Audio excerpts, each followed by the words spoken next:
Good afternoon, professors. My name is Gong Shuliang.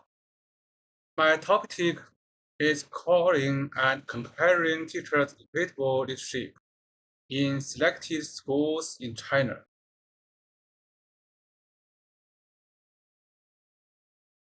Contents: number one, instruction. Number two, theoretical framework. Number three, statement of the problem. Number four, hypothesis. Number five, significance of the study. Number six, research design. Number seven, sampling method.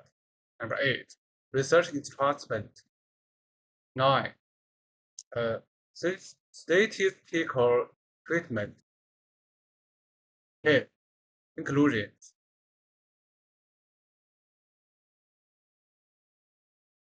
Number one, instruction. Educational is equitable remains a part of societies across the globe, and shown by significant difference in education outcomes like to economic status, gender, race, and ethnicity. The foundation of educational equity is equal access to education. Universal access to education is essential to break the cycle of inequality and promote inclusive development.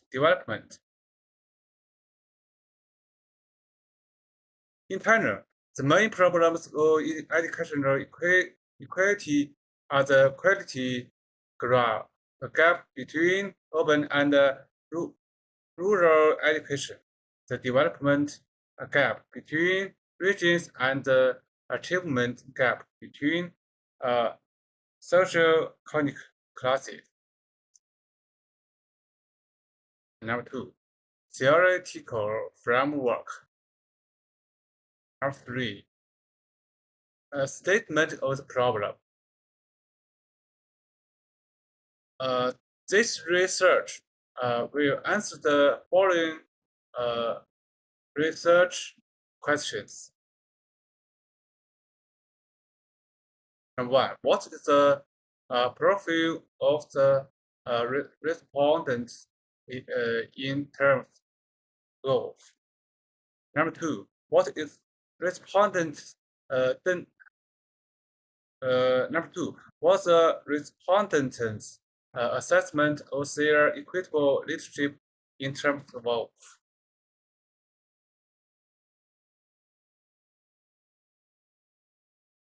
Hypothesis.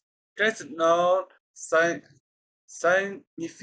difference in the teacher's equitable leadership based on the profile of the respondents.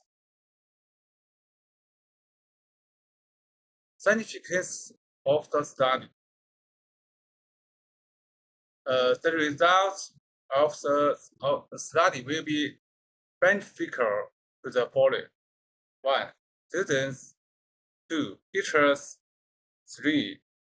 School administrators. 4.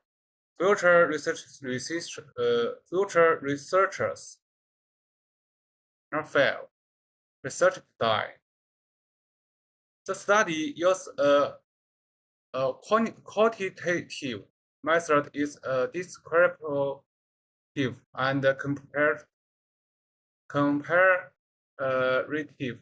It generated a quantitative description of teachers' equitable leadership lives in terms of directions, relationships, and people development, organizational support, instructional programs, and accountability.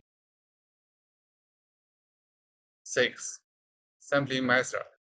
This study involved the teachers of 3 high schools in Hebei, China. The study used random sampling. 206 teachers from the mentioned schools were selected randomly as respondents. 8. Research instrument. The researcher developed the servo questionnaire to use in the study. For teachers' equitable leadership measures, the study used the sub-variables in less words, equitable school leadership. 9. Statistical treatment. The descriptive part of the study will use frequency, mean, and standard deviations. First, comparative analysis of equitable school leadership. The classical test was used. The analysis will be tested and 0 to 0.5 level of significance. 10. Conclusions. 1. The respondents can be considered seasoned teachers who are capable of leading their colleges, their schools, able partners for equational equality. 2. The respondents have a good level of equitable leadership. 3. The school can expect the same level of support for educational equity from teachers in different fields, expertise, years of teaching, and educational attainment. 11. Recommendations. Number 1. Since equity is also about good educational standards, the school must give opportunities for the teachers to involve in its equitable initiatives. They can assign the teachers to active roles in communities involved in pursuing educational equity. 2. The schools should conduct training programs for equity to enhance the teachers' equitable leadership further. They can use the programs being proposed by the researcher. 3.